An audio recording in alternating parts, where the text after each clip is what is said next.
Ulinipea watoto 5 ama 4. Si mmoja alikuwa mtoto wa sister ya bwanangu. Akamwambia sister ya bwanangu. Akamwambia you are 18 months. Akamwambia so unapima kilo ngapi ya unga? Clients are waiting. Akamwambia I have 2 cancer patients who have paid me deposit. Akamwambia daktari hajatoa bone marrow, alisema hana visu vya kufanya operation, ati zake zilienda na maji. Akamwambia fanya hivi basi, nipe unga yenye uko nayo 300 grams.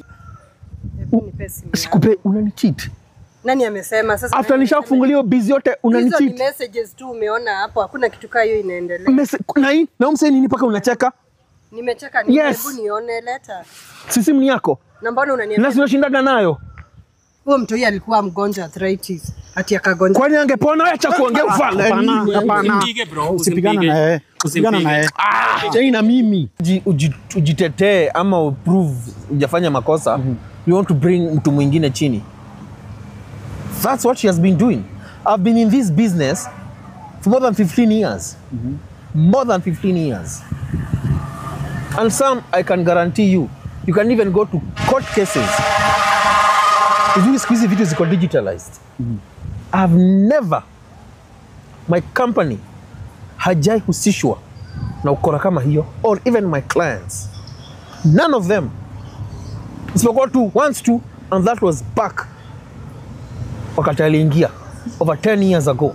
So maybe hiyo ndio alikuwa anataja. And this was not even my mistake. What's up everybody, this is Director Samaritan 254. Guys, before tuende mbali, make sure that you subscribe, you comment and also share hii video iweze kufikia as many people as possible. Guys, kunakaa kunyesha kidogo na nimesema niharakishe kidogo kuongea na watu tuone kama tunaweza solve hii kesi ama iki-escalate, we see whether we can follow up na tuweze kujua venye tunaweza solve hii case, because guys we found some messages kutoka kwa simu ya Mama Chris ambayo ni messages zilikuwa zinashtua sana. So nikachukua Mama Chris nikamweka kando, nikasema niongee na Baba Chris, yeye atuambie yeye ameweza kuinterpret hizi messages kwa njia gani, ndio tujue whether we can solve this matter ama yeye ameamua kufanya nini. Karibu sana Baba Chris.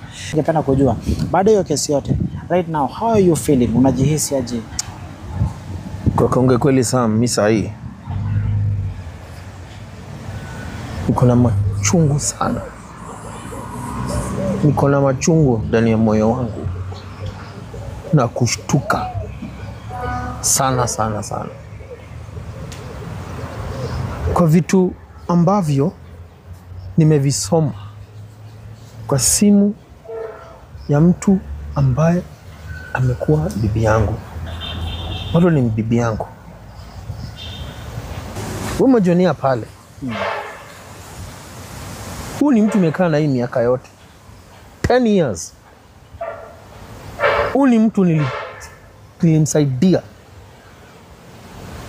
nikajinyima ili niweze kulea na kuza familia yangu pamoja na yeye.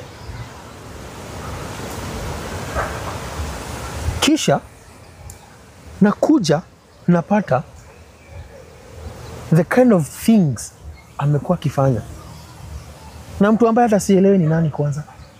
Wamekuwa paka na mahusiano ya kimapenzi. Wewe umeona hiyo message amemwandikia? Yeah. Hadi kuna unga yenye mimi nimekuwa nikikunywa. Hata sijui kama imeni affect ama ina affect watu wengine hapa. And like I told you, I must get to the bottom of this matter. I think I'm going to take that flour, hiyo unga, nipeleke kwa lab ya government labs. Nijue hiyo ni nini kwa hapo ndani. Bone marrow hizi ni nini hapa? Tunaweza kuwa tunakunywa vitu za binadamu. Bwana Sam, hata kwa macho ya Mwenyezi Mungu, I'm an accomplice to this. I'm an accomplice to this. Let me ask you something, Baba Chris. I know the pain that you are going through. na niliona hadi simu ulienda nayo ukasema utamrudishia, but ningependa tu kuuliza hiyo wakati ambao umekuwa ukitumia uji, ushaifeel anything in your body, ama ukasikia kwamba kuna changes zote katika mwili wako ama any side effects wakati umekuwa kunywa uji wa? Siwezi sema kwa sababu personally sina side effects, sijafanyia uchunguzi, but nikitoka hapa pia lazima nitaenda hospitali. This is a story that is going to blow up and is going to affect a lot of things. A lot of things. I even don't know where to begin. I don't. Mama Chris alituelezea najua a certain doctor. So tulijaribu kupeleka mtu hospitali, tukaambia kuna arthritis. Zile dawa tatunua matibabu. Lakini Mama Chris alinsist sana.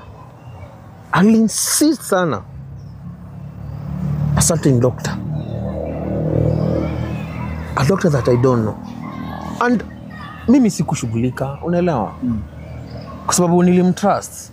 And this baby, mtoi, alikuwa na improve, but kana improve, hakuwa stable. So when my wife insisted, I said, okay, sawa, tumpeleke. Alipopelekwa nikasikia amelazwa, sijui nini. Then after a few days, mtoto akafariki.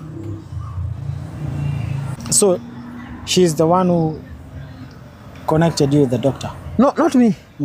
Ha. Yeye ndio alienda kwa huyo? Yes, na nakwambia Sam, ukinisikiza vizuri sana. Yes. Mama Chris alisema after tushazunguka hospitali mtoto alikuwa na improve kidogo, but sasa kafika point akaanza kudeteriorate. Mama Chris insist akona daktari anajua. That is your wife now? Yes. That's what she said. After a few days, this baby passed away. So when I saw the messages about missing, sijui watoto watano, sijui ngapi hizo nilisoma na wewe, my senses zina rise.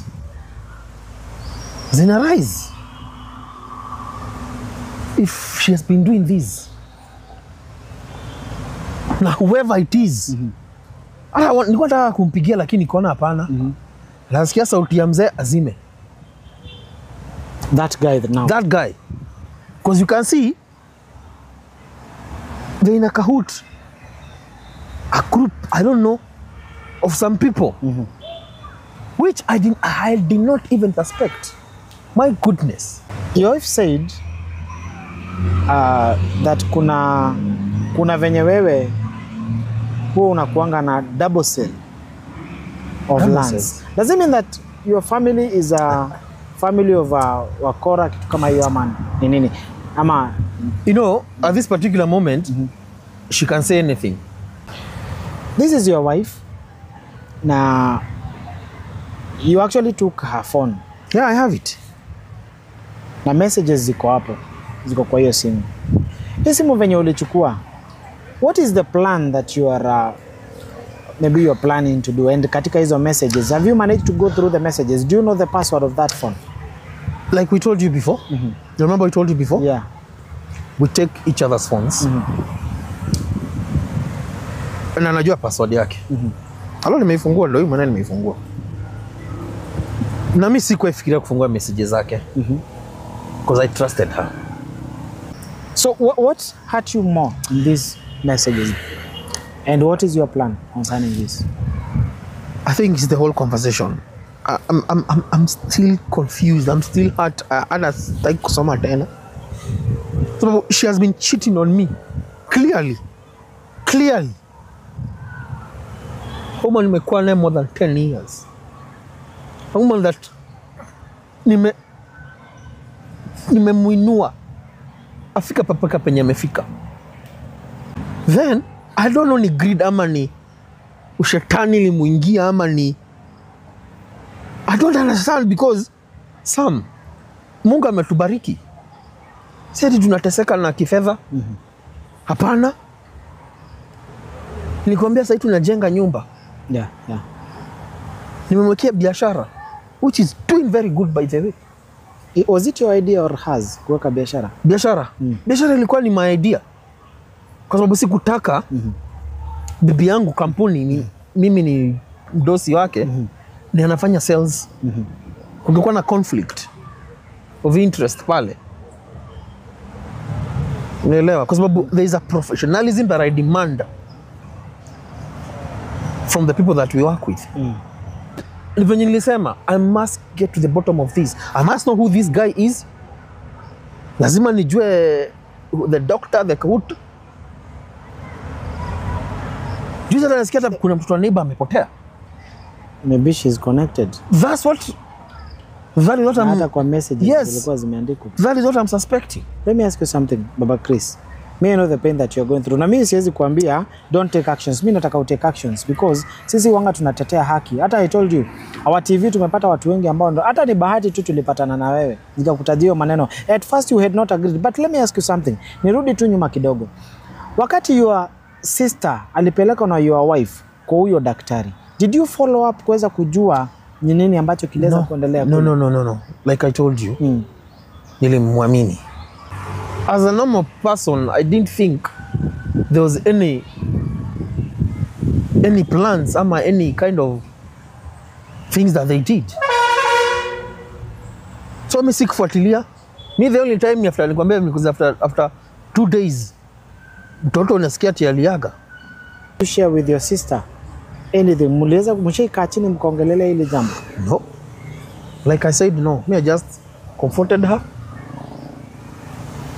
As a big brother, nikamwambia I'll be there for her to support her. Nikamwambia she's still young, she still get another, tutapata mtoto mwingine na njia pia mzuri, but I could understand the pain. Kwa sababu mimi nilipenda mtoto wake sana. Kuna kitu ningependa na Mama Chris really wanted to talk to you. Na ile kitu ambayo imefanya nika make a step, it's because hapa kuna watoto ambao wako involved. If you are planning to take any action, na mimi naomba uweze kutake any action, hata sisi tutakuwa tukikusaidia. Nataka tukue tukifikiria hao watoto wataenda wapi. Na that's why nimesema kwamba I want us to have the last discussion between you and Mama Chris. That is if you will allow us. Marcus, kuja please. Na mimi sifanye hivi, I'm not forcing anything. Kuna kitu nataka tufanye. That is kama utatupea ruhusa. Will you discuss with her on how our watoto kama if you're going to, because anything might happen kwenye court of law. First of all, let me bring your wife, you discuss about children na ile step ambayo unataka kutake. Ndio tujue venye watoto watakuwa raised. Marcus, tuletee nani?